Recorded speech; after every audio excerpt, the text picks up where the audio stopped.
This was a nice way for Angelo, Schuyler, and Winston to play their last regular season game in Viejas. And we talked about it.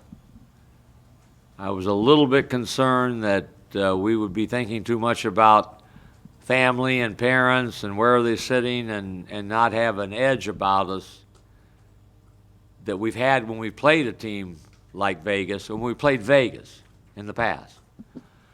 But we did. And I think it was led by our seniors who were determined that we were going to finish in a fashion that we could all remember in a positive way. And we did that. So when we make shots, we're good. When we make shots, we're really good. And the last couple of games, we've made shots.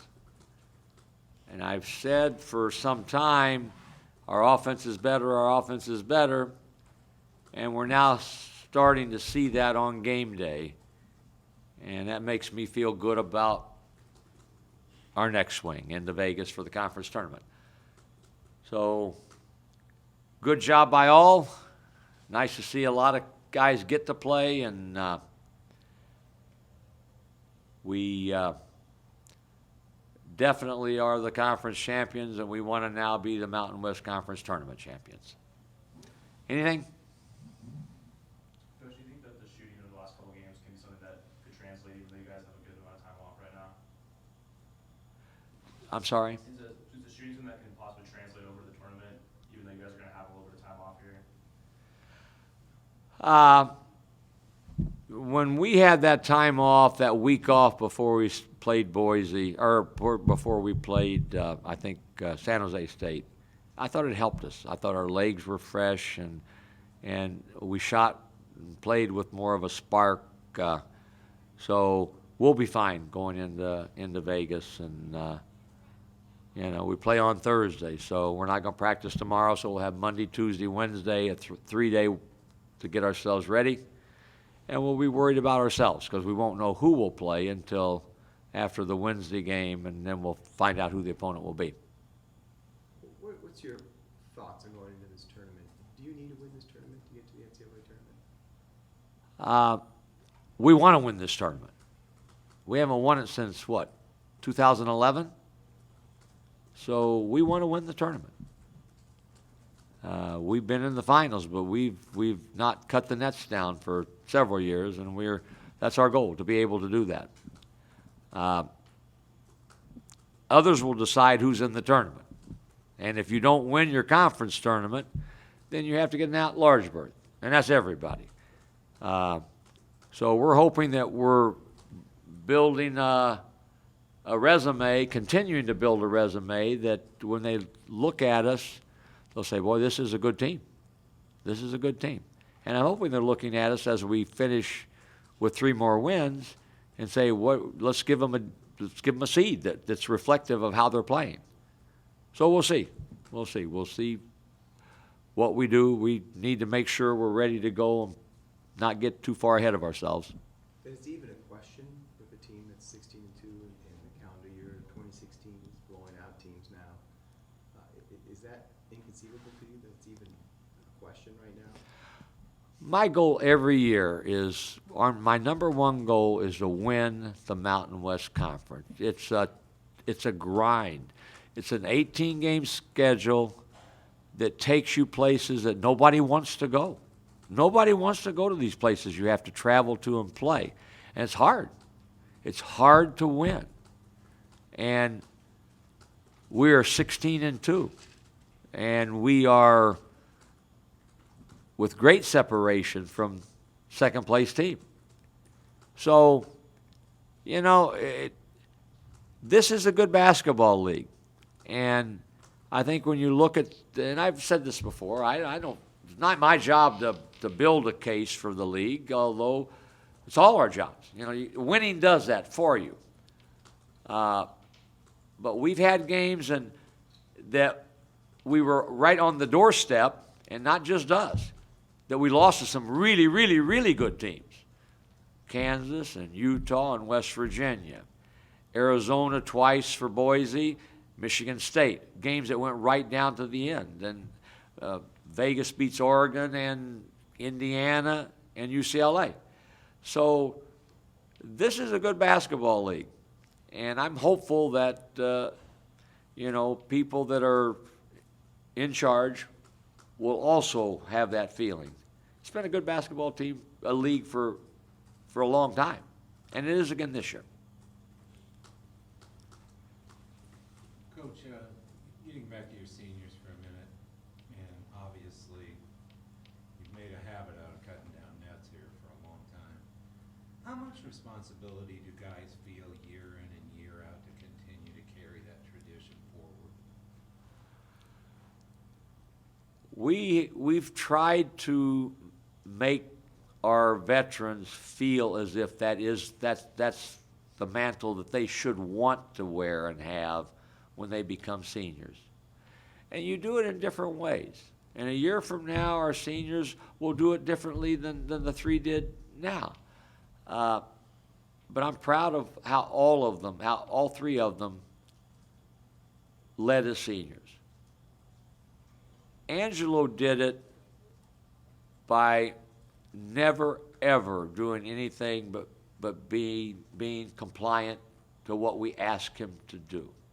Never, ever did you see him give you a look or make you feel that, why am I coming out? Why am I not playing more? And everybody sees that. Everybody sees that. He deserved more minutes. I said that before the game. I brought the three seniors up in front for the first time that I've done that in the locker room. And I talked about all three of them for about 20 seconds. And I made that comment about Angelo. You deserve more than you got in terms of on-court time. But you've helped us win because of how you've dealt with every situation. And then Skylar, who's leaving much more than the all-time shot blocker in the history of our school and league. This year, Skylar knew that there were times where he had to speak up. And he did. And he did it emphatically. He did it forcefully. He did it with a purpose. And we all listened. And Winston, to me, has grown the most over his 4-year career. He went from someone who walked in here thinking that it would be easy and that there was a right because of the rank, to someone who was thoughtful, who cared, who was responsible, and who led this team. He was the guy in every huddle before they would go out that had the last word. And I would listen, and he was thoughtful with what he said. He was a guy in stressful times, at timeouts on the road, where he would say things that were impactful. And if you could be a fly on the wall and watch our team grow this year, you would say those kinds of things allowed us to grow. And I'm proud of all three of them. Coach, you mentioned a few weeks ago about your scout team, and just recently, Max and Nolan and Techie have all been on the floor together, plus the other guys that you've had all year. How much of an advantage is that to have, big-time Division I guys out there, and how much of that has that contributed to the way you're playing right now? Point well taken. Our scout team has been invaluable. And that was even before Techie and Nolan got back, because they've missed a chunk with injuries. Our scout team has been led and driven by Parker and Niksha. And they've been really, really good.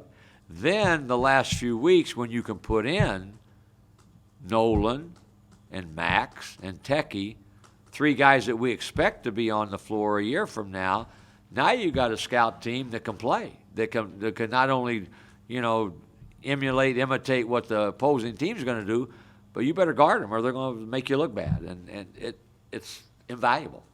It has tremendous merit and benefit. And they know that. We've talked about it. The guys who are on the court know that too. That term, peaking at the right time, seems cliche and overused. What do you think about that right now, about your team? we're playing good basketball. There's no, I mean, everybody knows that. Our last two games, you look at us on that court, you look at the score and you say, what happened? And then you put the tape in, you watch it, and you say, holy cow, that's good. That's a team. They're good. And we are. We have to keep it going. We have to do it again. This is what are you going to do for me tomorrow? It's no more slip-ups. So our goal is to go in and play with the same swagger that we've had and the same productivity. We've done a lot of things before that we've done the last two games, but we haven't finished. We haven't finished with baskets. And now we're making more baskets, and with that comes a confidence that helps you when you miss a couple that, hey, I know I can make it because I just made it the last game.